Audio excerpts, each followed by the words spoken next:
Madam, बाहेर police आले. पाठवून द्या. ओके.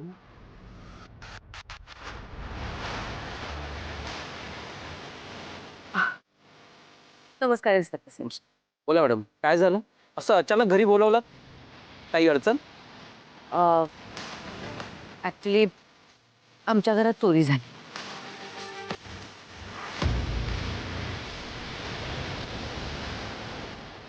काय चोरी झालंय?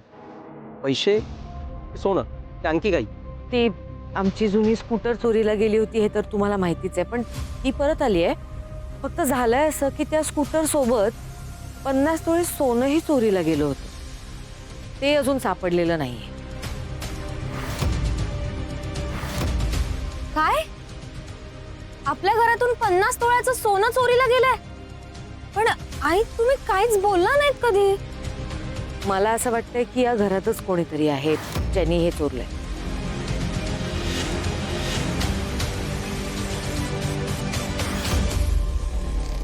बापरे, आता हे काय नवीन प्रकरण? म्हणजे त्या स्कूटर चोरणाऱ्यांनी वहिनींचे दागिने सुद्धा चोरले आणि मला पण नाही दिले. पण आता पोलीस त्याच्या जागेवर मला घेऊन जाणार का? मी एक काम करते, मी वहिनींना सगळं कन्फ्युज करते. हा वहिनी सॉरी, मला मला माफ करा. म्हणजे मी त्या चोराला सांगितलं होतं की स्कूटर चोर,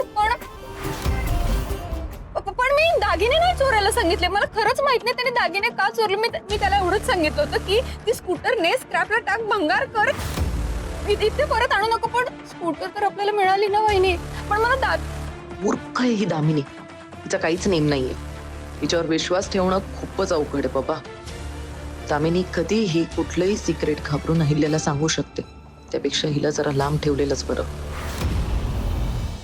इन्स्पेक्टर साहेब, सगळं तुमच्या समोर आहे. गुन्हेगारांनी स्वतःच आपला गुन्हा कबूल केलाय. स्कूटर सोबत हिनीच आमचे दागिने सुद्धा लंपास करायला सांगितले असणार. आता तो चोर तर इथे नाहीये, पण मूळ गुन्हेगार तर आहे ना. अटक करा हिला. चला. वहिनी असं करू नका. मी खरंच सांगते, मी तुमच्या पाया पडते वाटलं तर, पण मी हे काहीच केलं नाही. मी तुम्हाला खरं खरं सांगते, मी फक्त स्कूटर थांब. इन्स्पेक्टर साहेब, मी दामिनी विरुद्धची माझी तक्रार मागे घेते. त्याचं काय, घरातलीच गोष्ट आहे तर आम्ही घरातच मिटवू. उगाच बाहेर पडायला नको. सॉरी, तुम्हाला आमच्यामुळे त्रास झाला आणि थँक्यू सो मच तुम्ही आलात त्याबद्दल.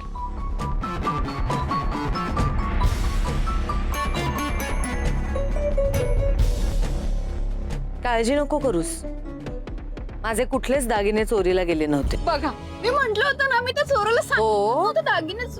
पण तू ती स्कूटर चोरायला लावलीस. तुला माहिती होतं की ती स्कूटर किती महत्वाची आहे, किती स्पेशल आहे. त्याच्याशी आमच्या भावना जोडल्या गेलेल्या आहेत आणि तू माझ्या भावना दुखावल्यास. त्यामुळे तुला ह्याची शिक्षा तर मिळणारच. आजपासून पुढचे 10 दिवस तू तोंडातून एकही शब्द काढायचा नाहीस.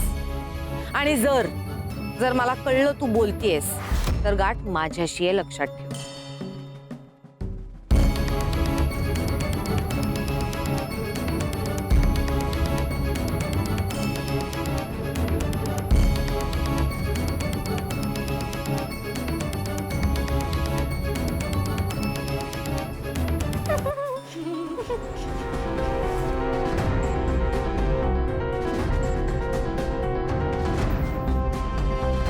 आम्ही कसं वाटतंय? बोलू नकोस. विसरलीस का? आता सांगितलं ना, 10 days.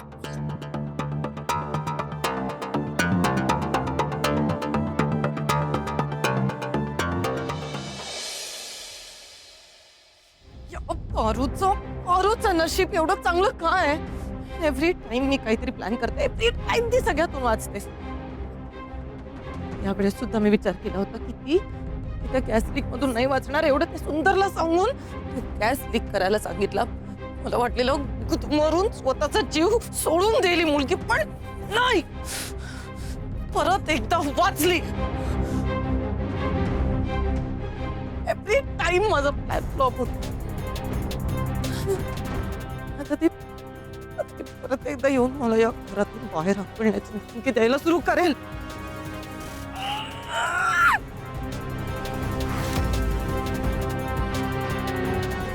पारू, मी हे सगळं नाही होऊन देणार. मी या घराबाहेर कधीच नाही जाणार.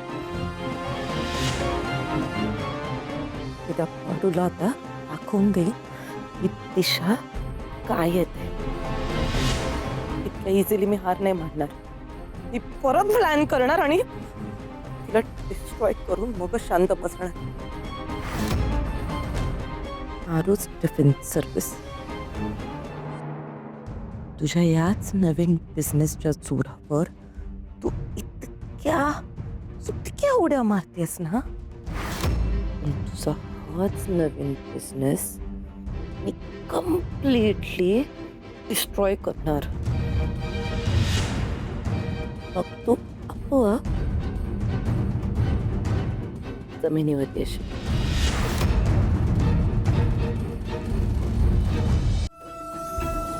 तर ताई तुम्ही आता घरी जा.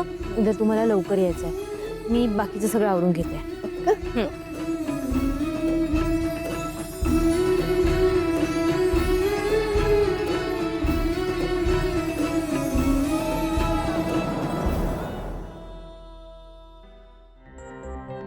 पारू पारू तू तू ठीक आहेस ना? तुला यायला खूप उशीर झाला म्हणून आम्ही घाबरून तुला बघायला आलो. आणि आदित्य दादा कुठे ते दिसत नाहीयेत. अरे आता काळजी वाटते ग तुझी. तुम्ही नका काळजी करू. मी एकदम ठीक आहे. हे एवढं आवरून झाल्यावर मी येणारच होते घरी. न सांगायचं राहून गेलं. आदित्य सर त्यांच्या प्रोजेक्टच्या संदर्भात चेन्नईला गेले. बरं, आणि मी तुला मदत करते आवरायला. कशाला? मी करते ना. अगं कशाला काय? आणि इकडे दिवसभर एवढी कामं करतेस. हे ऐकणारच नाही ना. काय काय करू दे तिला. मी बाकीचं करते.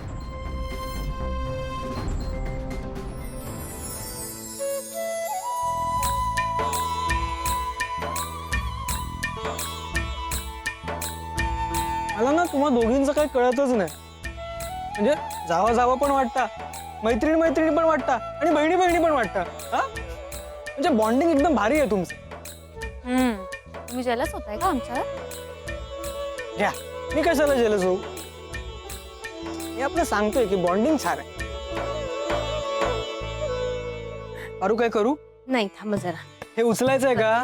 हो थांब. प्रीतम सर मी अगं, थांब ग.